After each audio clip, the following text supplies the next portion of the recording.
Mass is an essential part of St. Joseph High School. But to people who have never been to a Mass before, it can be pretty confusing. And it might make you ask, what exactly is everyone doing? My name is Simon. I'm a student at St. Joseph and I had the exact same problem.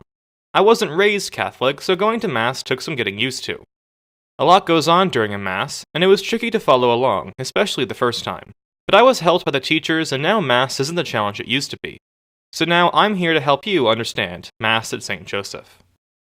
So let's answer this question first. What is the purpose of Mass? Well, Mass is the source and summit of the Christian faith. Everything about Mass is centered around the idea of communion, both communion with God and communion with each other. Communion with God is the forefront of the Mass. We actually enter directly into communion with God during the Eucharist. The Eucharist is a large part of the latter half of Mass.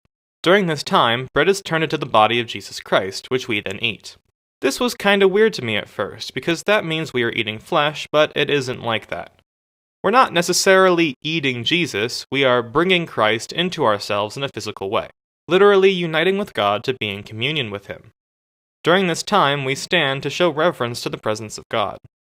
It is important to note that receiving the Eucharist requires the sacrament of First Communion, which prepares you to receive Christ.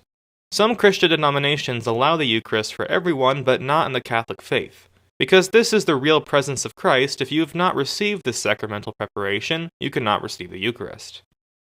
There are two important liturgies during the Mass: the Liturgy of the Eucharist, which prepares us for the Eucharist, and the Liturgy of the Word. The Liturgy of the Word is the first half of Mass, where we have readings from the Bible, containing our religion's history and its teachings. It's easy to assume that these traditional church teachings no longer fit in the modern world, so that's where the homily comes in. The homily is where the administering priest spends time to quite literally tie those teachings to our lives in our current world. Through the readings in the homily, we are tied together as a community through our religious history and its modern incarnation.